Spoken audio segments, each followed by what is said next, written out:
will be better than this. That's Space Jam! Woo-woo! Movie of the year. Movie of the year. That's all.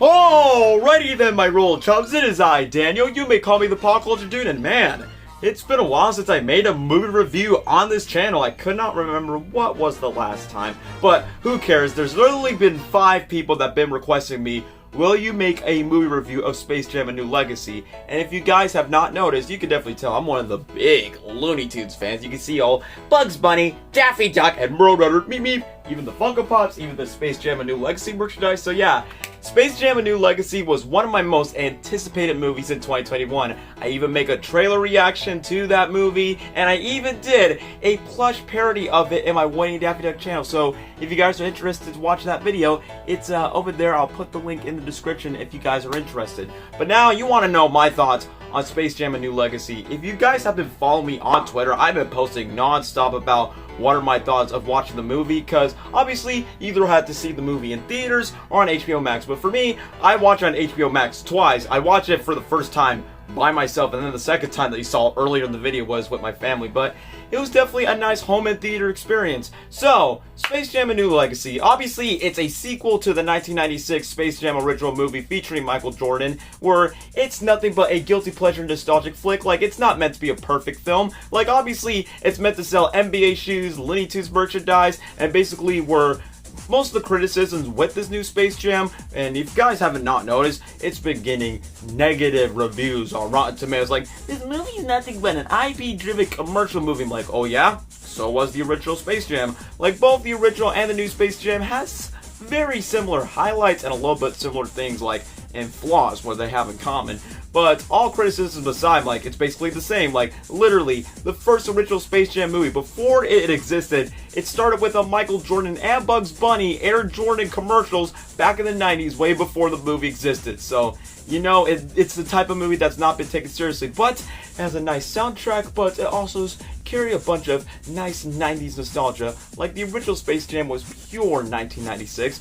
Well, this new Space Jam, it's pure 2021. Like, original Space Jam was super 90s when it comes to from the 2D Looney Tunes classic cartoon characters that you watch on every Saturday morning back in your morning time, or the fact that you're going to hear some 90s R&B hip-hop music, but a little bit of a sexualized Lola Bunny. But for the new one, it's definitely more digital, updated. It's more like in the modern setting of our timeline. I'm talking social media, video games, modern Hollywood, but also our modern world of culture when it comes to movies and television, especially our nostalgia for both the past, the present, and where it's going to lead up digitally in the future. And that's what Space Jam: A New Legacy technically is. And besides the negative reviews, and as I said before, it's a sequel to Space Jam, and it took so many years to produce a actual Space Jam movie. I gotta give special props to my boy 3C Films, who actually covered a video about the 7 canceled Space Jam movies, or Looney Tunes movies that are actually being produced, but it never happened off the scratch thanks to Looney Tunes Back in Action, which I believe, in my personal opinion, that's the better Looney Tunes movie, where it's faithfully capturing the essence of Looney Tunes as the main characters in the story and to the movie. But after Back in Action, like, as much as I love that movie so much, it was a box office bomb. Warner Brothers did not have faith in it, and that's why we never got a Looney Tunes movie or a Space Jam movie until, like, now, July 2021, 25 years after the original Space Jam. So, if you guys want to know my thoughts, and you definitely see in the thumbnail, this will contain some mild spoilers because I'm going to talk about what are my overall thoughts of the movie, from the characters to the plot and everything. What are my criticisms with it? What are the pros? What are the flaws? Which is the better definitive Space Jam movie? And this will take a while because this might be the longest Space Jam movie review that you'll ever seen. So, in case you notice, it's a little bit mild spoiler. So, if you guys have not seen Space Jam: A New Legacy, I suggest that you should click off this video right now, because technically you either want to watch the movie in theaters if you don't have HBO Max, but if you do have HBO Max, watch the movie right now because it's limited until August 15. So in 3, 2, 1, Space Jam: A New Legacy movie review now begins. So basically, the concept of the movie, basically the first 25 minutes was kind of okay, because technically I get that your main star is LeBron James, and I'm nothing disrespect LeBron James after all. Like, I get it that it's not a big surprise that we'll cast him as the main leading NBA star because he's the most popular one in our current timeline in this generation. But when I came to see Space Jam: A New Legacy, I mostly came for the Looney Tunes and the Warner Brothers Cameos IP, and I will get to that. So technically, the first 25 minutes was alright because basically I get it. It's like the original Space Jam, like to get to know Michael Jordan first before LeBron, and at the exact same time, they kind of did a similar thing. But I just feel like the opening of the original Space Jam carries more power in the way, especially of "Come on and slam and welcome to the jam." But for the new one, they don't usually do that and decide to like brush it off. And in the original film, we get to see the Looney Tunes in like the first 5 to 10 minutes of the movie, but for Space Jam: A New Legacy, don't expect to see them until like later, from 25 minutes later on. And as for LeBron James himself, so technically the whole plot of this movie is basically where he basically wants to bond with his son, but obviously it's not his real son. It's like the original Space Jam where Michael Jordan has a family, but that's not his real life family. It's just actors playing the family. Is the same thing with this version with LeBron's fake family. So his fake son named Dom wants to be a video game designer because, you know, that's what kids are nowadays. It's the fact where, no son, you gotta be more like a basketball player. You gotta do something that's way for life. And then he says like, "Dad, you don't let me be me. You don't let me do whatever I want to do." And technically that brings like a major conflict. And to me, I'm like, well, I understand that's the message of the theme of parents and children to learn from this movie, or at least be reminded if they actually taught this lesson before. Like, if your kid has a different dream from the parents, just let them grow, let them inspire, fuel their fire, let them be who they want to be, instead of just like draining them out like, "No, you cannot be a firefighter because technically you have to be like me because I'm a lawyer." I'm just using that as an example if that was the case. So either way, that's like the only thing that's like a little bit disappointing. Like, the first 25 minutes doesn't feel like a true Looney Tunes movie. It just feels more like a LeBron James movie, and I get the point because he's the main star, but at the exact same time, the only thing that did save me from the first 25 minutes was the Warner Brothers IPs. And like I said, as a guy who loves culture, especially this channel's called The Pop Culture Dude for a reason, it has every single Warner Brothers movie IP, including one where it shows the recent movie posters from Scoob, Teen Titans Go to the Movies, which I believe that was the last 2D movie that Warner Brothers produced before we go back to 3D animation, but sadly it bombs. And then we get to see some other recent blockbusters, like the next upcoming one, The Suicide Squad, Aquaman. I did see the live action Tom and Jerry movie, and yes, I did make a movie review on that because I was demanded to. But either that, it basically makes sure it's self-aware from its modern films, but also some classic films in the back. And we will get to the Easter eggs, but we get introduced to this villain who's Al G. Rhythm, who's played by Don Cheadle himself, aka Rodney, War Machine from the Marvel Cinematic Universe. And technically, like in his name, Al G, which is basically kind of like algorithm or artificial intelligence, because that's what he is. He's an AI being where, for some reason, his villain motivational plot is targeting LeBron James just because he's jealous, just because, like, well, nobody knows who I am, but technically, he's the king. So what am I going to do? I'm going to make LeBron James look like a fool, embarrass his career, and I'll be the major one. Everyone would love me. And that was Don Cheadle's, like, character charisma in the motivational plot. And to me, I just kind of feel like that's a little bit weak, because I'm like, why target LeBron out of all the celebrities, and why in sports where you can literally just compete with anyone? But I guess he just chose LeBron James out of nowhere just because he got more respect in basketball, so whatever. But speaking of Don Cheadle's performance, you can either be entertained by his goofiness that would like fit in for this movie, or else you might be super annoyed, because everything for what Don Cheadle does, it's either going to be like super memeable, over cynical, or just oddly strange. Like we said, you either love it or you either get bothered by it. But for me, I'm like, it's weird, it's bizarre, but it works for a Looney Tunes movie. I mean, not as good as Swackhammer and the original Space Jam or the Chairman from Looney Tunes Back in Action, but I give it a pass. I'll just move along with it.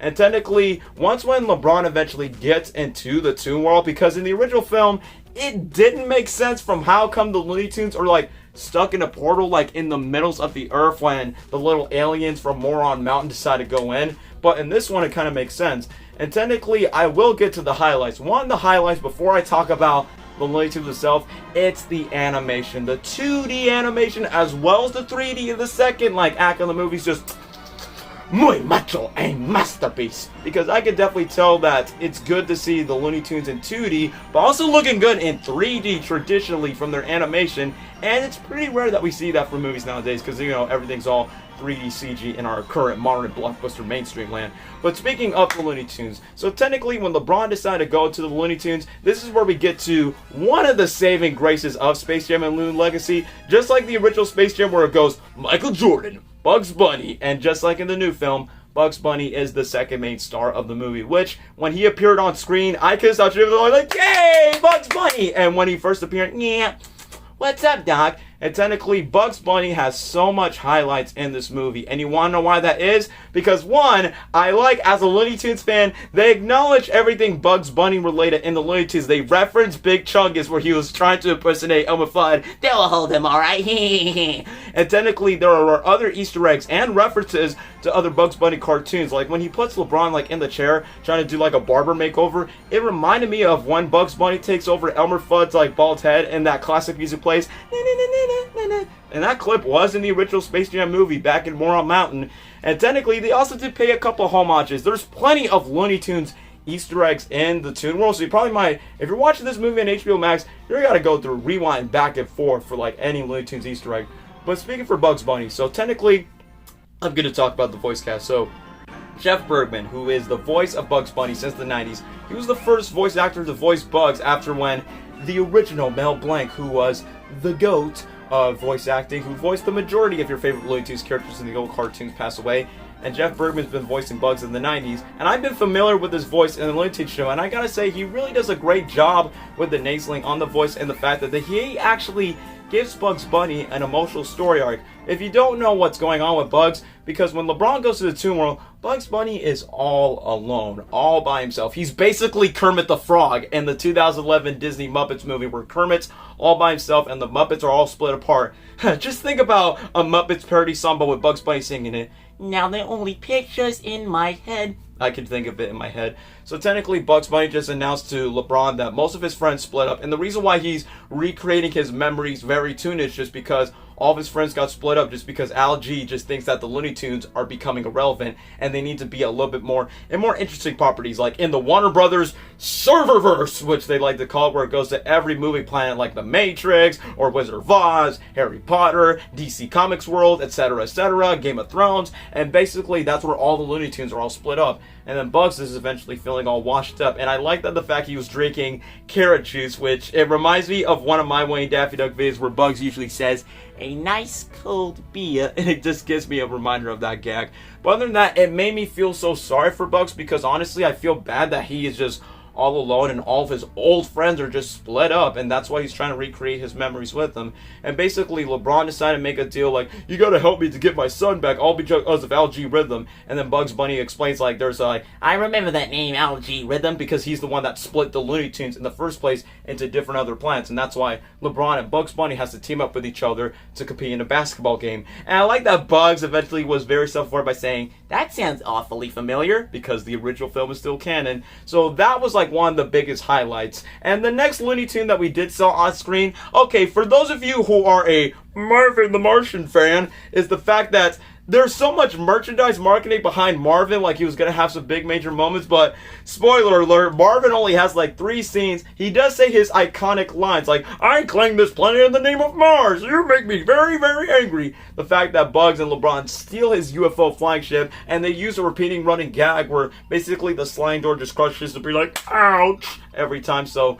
if you're expecting Marvin's going to have like a bunch of big screen in the Space Jam: A New Legacy, that's not going to happen. Besides, he did not have that much screen time in the original film either. So, speaking of this, like, I wish the first 25 minutes, if it was explored from Bugs Bunny, like, what is his lifestyle being all alone at Toon World, and what are the other tunes doing in these different other movie planets in the Warner Brothers servers, if it was, like, focused on Bugs Bunny's perspective, I think that would have been like, okay, it feels like I am watching a Looney Tunes movie. Like, I get the fact that LeBron is your main star, yada yada yada, but I get the point that you're just going to introduce him for the first 25 minutes, and that's why they don't usually explore much about that topic. And when they're in the UFO, I like that Bugs eventually shows all the jerseys of all the Toon Squads all with each other. And there's some Easter eggs where they show where they all first debuted. So they go to every single planet to reunite all the Toon Squad because LeBron wants to bring like some characters like Superman, King Kong, Iron Giant, Batman to bring some Warner Brothers characters. But Bugs rather to choose someone closer.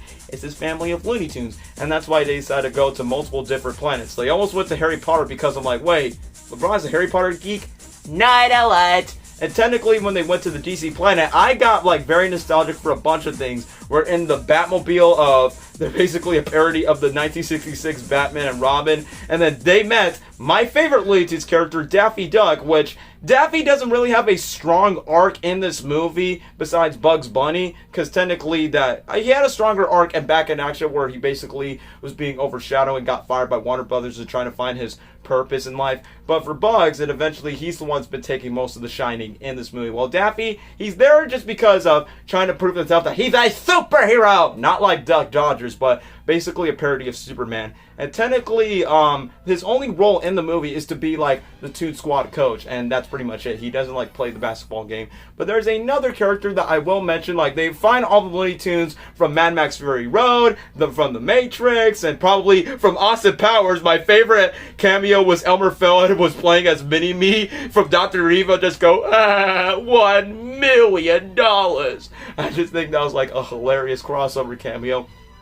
But one of the coolest things I think that was super cool was the crossover with Lola in Wonder Woman, like in the comics. So, speaking of Lola Bunny, so I know the casting was Zendaya who voiced Lola, and to me, I was kind of skeptical with Zendaya as Lola because the fact I'm like, great. You have these great, wonderful voice actors. Jeff Bourbon, who voiced Bugs, Sylvester, Yosemite Sam, my boy Eric Bauza, who totally nailed it as Daffy Duck, Marvin the Martian, Foghorn Leghorn, Porky Pig, and Elmer Fudd. And then you got the other voice actors, Bob Bergen, who reprised his role as Tweety Bird, Candy Milo as Granny, and Fluffy Boy, who sounds very great as Speedy Gonzales, where he's like, Abuela, what's happening, bro? Arriba! Like, it's so good that you actually have a funny Mexican comedian to play this Speedy Mexican mouse, which totally works. Hands down, one of the best Speedy voices I ever heard, compared to all the Speedy voice actors that we got. And as for Taz, I'm confused. Is it Jim Cummings, like he originally voiced Taz, or is it Fred Tazator, who currently voiced him in the Looney Tunes cartoons? I got confused by who's voicing Taz. I could just look it up online to see, like, oh, it was this guy who voiced Taz. But as for Zendaya, since she was the biggest star in the voice cast, I was skeptical by saying, great. I was expecting Kat Susi from the original Space Jam, but obviously they want to make Lola less of a sexualized character, and the fact they want to make her more empowering, because, you know, female power, and eventually more respected. But in a way, like, I was skeptical, like, is she gonna phone it in like most other celebrities do when they voice classic cartoon characters like Scoob, for an instance? But surprisingly, she proved me wrong from her voice acting in the Wonder Woman segment where Bugs tries to get Lola back, which reminds me of the fourth Shrek movie where Shrek finds Fiona and basically she's more of a rebel, like, Fiona, I'm sorry to see you. And that's where Bugs is like being like, Lola, over here, we need you. And that's basically, it kind of gives me the vibes of that. But from Zendaya's voice acting, where she started from screaming, shouting so loud, but as well like bringing so much emotion and angst to Lola that makes her a lot more grounded, she proved me wrong. I'm like, okay, I actually believe you as this character, and I could tell you take this role very seriously. It may not be my favorite version of Lola, because my favorite one is Kristen Wiig's in the Looney Tunes show, just because she has a funny personality and the fact that she's super expressive. She's very likable, so that's my favorite version of the character. But for the new Space Jam, I think Zendaya does a great job as Lola. My biggest criticism that the marketing of this movie just puts like Bugs Bunny, Daffy Duck, Porky Pig, and Zendaya's Lola Bunny. I'm like, really? You're just going to put that to the general audience who are not really fans of Looney Tunes? Like, I'm not mad that Zendaya is cast Lola, because I think she did a great job. I just don't like that the marketing decided to use her, because, you know, she's famous over the voice actors that I mentioned that actually spend years or even decades in the voice acting industry. So that was like one of my biggest criticisms. But she actually has like a big role that actually gets to help Bugs and LeBron, just to help LeBron reunite to his other son. And basically Don Cheadle's character wants to replace LeBron as Dom's new dad would be like, well, if your dad doesn't believe in you, you know what? I'm gonna make you a video game star. So basically, LeBron's son is the one who's responsible for making this entire basketball court that you saw later in the trailers. It's all because it was set up by both algorithm, but also LeBron's son at the exact same time. And speaking of which, the Goon Squad, which are actually played by NBA players, just like how the Monstars were in the original film. And let me tell you, they are legit video game villains. From the spider one, the brown with the bird, the white mamba snake, even the wet fire one that can change the water into fire. They were cool. They do feel like video game villains, but they're not the Monstars that actually has personality, funny quotes, like, we're the B team, wussy man. Yeah, we're the Monstars, M-O-N. And we do actually get to see a cameo of them, but they're like little small aliens, and I know that was actually just re-edited from the original film and decided to put them in. That was like no change on the animation. But once when Al G. Red decides to kidnap LeBron and the Toon Squad all together while they're practicing the old jersey as the Looney Tunes, that's where everything changed. Where the entire Toon Planet goes from 2D animation to 3D animation, and once when they upgraded them, they actually look pretty cool. And once when they want to make this basketball game a really big deal, boom! The cameos decide to bump in, and I'm telling you, there are a bunch of cameos that you guys are aware of. I'm talking Scooby-Doo, Iron Giant, every Hanna-Barbera cartoon from Yogi Bear to Flintstones to Cat to Caveman, Jetsons, Gremlins, to half of the DC characters like the Batman villains like Mr. Freeze, Penguins, Jokers, Catwoman, 66 Robin, 66 Batman, Pennywise, Game of Thrones villains, you get the Wicked Witch, you eventually get flying monkeys, and my personal favorite one, The Mask. Because if you guys don't know, The Mask is my favorite Jim Carrey movie of all time, one of my favorite movies, period. And the fact that I'm like, he works, because I'm glad that he's in a Looney Tunes movie, because The Mask actually has Looney Tunes Easter eggs and references. He even reminds me of a Looney Tunes character, but in live action. So that's why I was like, smoking! Somebody stop me! And it just gives me like so much joy that he's in a Looney Tunes movie. He's wearing like a jersey, but that was my favorite cameo in the background of all the Warner Bros. And obviously the biggest one is King Kong, where he has a lot of screen time. Even when Don Cheadle's character said one quote that Denzel Washington said at Training Day, but actually make it like a PG clean version, like, King Kong ain't got nothing on me! And King Kong was like pissed off about it. I thought that was a funny reference to it. But as for the basketball court itself, the first half was LeBron James with his family issues, then reunited with Bugs Bunny just because Bugs Bunny split up, get all the Toons together to go to other Warner Brothers movie planets, and basically beat up all each other in this Warner Brothers Serververse basketball game, but except it's more digital and updated and very video game techno-ish. Very 2021, if you ask me. Since I said before, Space Jam: A New Legacy is the most 2021 movie that you'll ever see, period. And technically, it was fun, it was pretty wacky, and once when basically the game, they don't play the rules fair. I mean, just like the original Space Jam, where they literally use Yosemite Sam and Elmer Fudd shoots a monster in the face, it's the same thing where Don Cheadle's character and basically the Toon Squad, they even cheat as well. And that's why LeBron decided to limit the Looney Tunes by saying, no, you can't be Looney, you gotta go play by my rules. And basically it's like, why want to do that? Because basically they're the Looney Tunes. That's what makes them super special, if they use their special, wacky, silly, cartoonish Looney abilities.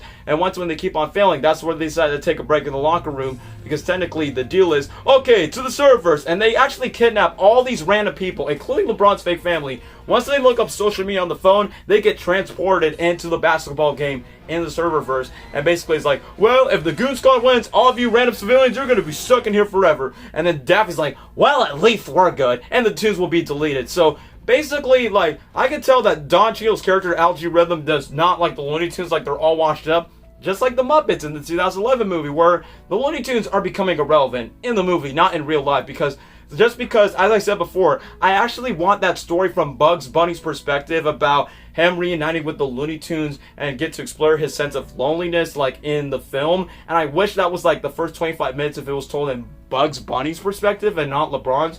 But I get that LeBron's your big star and that's why he has to start off with him.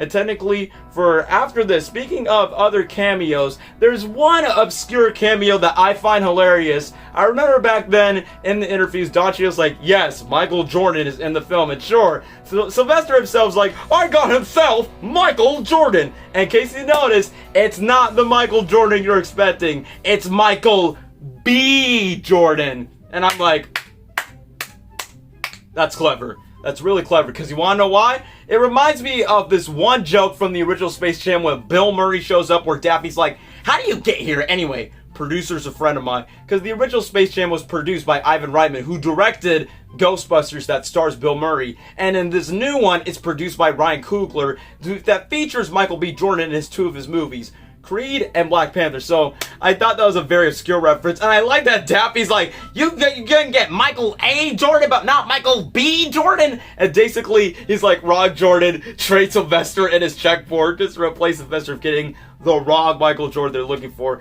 I thought that was like the funniest cameo by the end of the movie. And technically, one of the strangest things about this movie, I don't want to give it away too much about because I'm keeping the spoiler review mild, is the fact where Don Cheadle, like I said, he's becoming a meme sensation in this movie where he literally digitalized himself to be super buff so he could compete with LeBron James. But one of the most touching things that you're supposed to feel emotions for is where LeBron is teaching with the son by saying like, I'm sorry that I didn't treat you with the son. I'm sorry that you shouldn't be a basketball player. I should be following your dreams. I should be a fan. And it's a nice heartwarming moment. And my only criticism is with LeBron, it's the exact same criticism with Michael Jordan. It's the fact that they can't act. I mean, they're just basketball players. It's not like it's so groundbreaking where you can have sports stars that can actually act well. Because there's some that can, like The Rock and John Cena, but not for our basketball players apparently. So, yeah, that's like one of my issues. Like LeBron's acting and Michael Jordan's acting, it's not that strong. Like, it's no Bob Hoskins and Who Framed Roger Rabbit. Like, it's not that good when it comes to level acting. But lately, when it gets to the final act of the basketball game, the stakes are high. Like, as I said before, if the Goon Squad wins, the Looney Tunes will be deleted, and half of these random civilian people will be stuck in the serververse forever and won't go back to their normal lives. But if they do win, there's one sacrifice of one certain character, and that sacrifice, I can't say what it is because it's a big spoiler, so I don't want to reveal it. It was either between LeBron or Bugs, but once when the basketball game take the final shot, so hooray, the Toon Squad win, and basically the Goon Squad lose.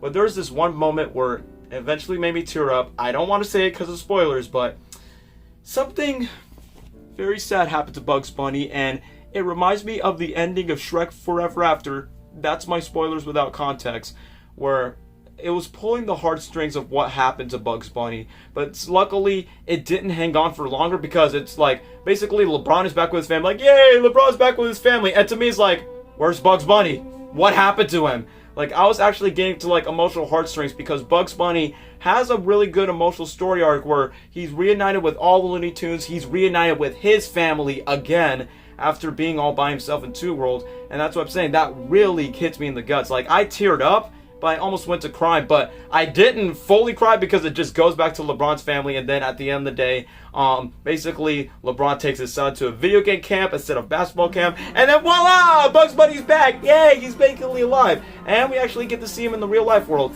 and then he decides to hang out with LeBron James, and basically is like, well, I'm bringing all the dudes here because we have family, and that's pretty much it from Space Jam: A New Legacy, and then it just shows an end credit style of all the Looney Tunes all together appearing with other sports athletes.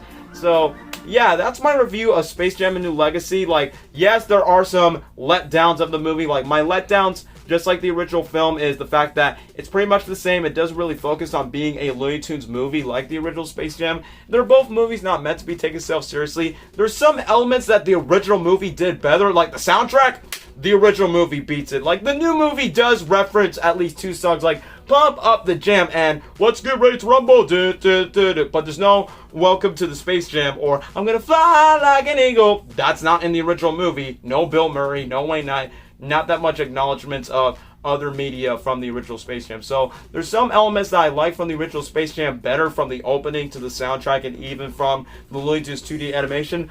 But from Space Jam: A New Legacy, there's some other things that I did like a little bit more when it comes to like different varieties of the Warner Brothers movies to reverse, and the fact that Bugs Bunny actually has an emotional story arc from this movie, basically like Kermit the Frog in the Muppets 2011 movie. And technically, this movie actually has some really amazing visuals that are just very top-notch. I mean, there's some moments where I kind of wish there were some scenes that would have been cut, like more particularly the LeBron scenes.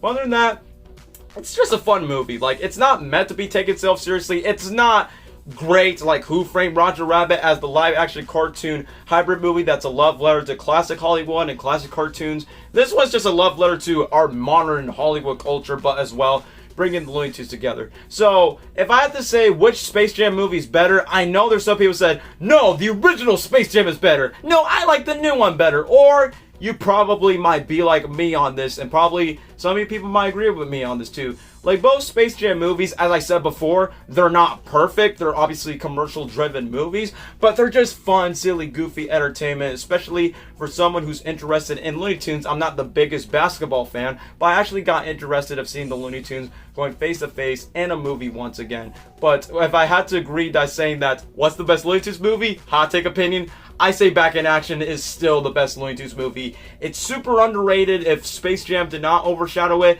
and I feel like that feels like a true proper Looney Tunes movie despite it bombing in the box office. Besides, it shows Bugs Bunny and Daffy Duck as the main leads, and that's pretty much it. I mean, both Space Jam movies, they don't really focus on every single Looney Tunes character unless you watch the cartoons. You know who these characters are, and that's why you need to go a little bit history about them.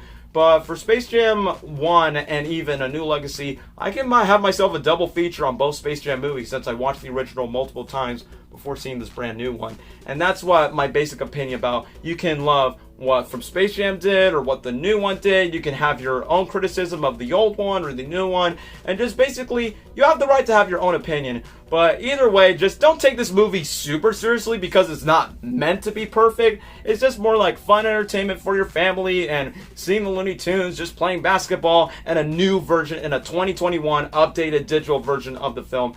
And speaking of which, like, if this movie goes successful in the box office, which I know it is, thanks to the opening weekend beat to Black Widow, I'm hoping we get more future Looney Tunes movies. Like, I demand for more Looney Tunes movies, because if you can make as many Marvel movies, DC movies, Disney live action remakes, I don't care, it's not fair that we don't get that much Looney Tunes movie. Like, if Back in Action didn't bomb, we would have movies like Skate Jam or Golf Jam or Our Varsity Bugs or Spy Jam or any movie that's related to Looney Tunes. Like, what's the next Looney Tunes movie is going to be, probably, I don't know, Space Jam 3 with The Rock, according to the director, or maybe one of the race, sports-related ones, or maybe a spin-off movie like they did with Marv the Martian, Speedy Gonzales, or Wile E. Coyote, sorry, my language, where they use spin-off characters of other Looney Tunes characters, or, I don't know, just a Looney Tunes movie in general. Like, if you give me another Looney Tunes movie, I don't care if it's sports-related, I don't care who's the main leading star, if it's a Looney Tunes movie, I'll be down to see it. So, anyway, those are my honest review of Space Jam: A New Legacy. This is possibly the longest movie review you ever see from this movie because I feel like it was necessary for me to make this movie review, and hopefully you guys can have the chance to go watch Space Jam: A New Legacy. Whether that's in theaters or HBO Max, you guys get to decide for what you want to do. And if you love Space Jam and the Looney Tunes, you might enjoy it, but if you're not, then you might as well give it a pass and just go watch some other movie that's interested in your time. So yeah, that's it for my movie review. If you watch it from the beginning to end, thank you guys so much for watching this video. I respect your loyalty, and I'll definitely see you guys in the next video whenever I'm available. That's all, folks.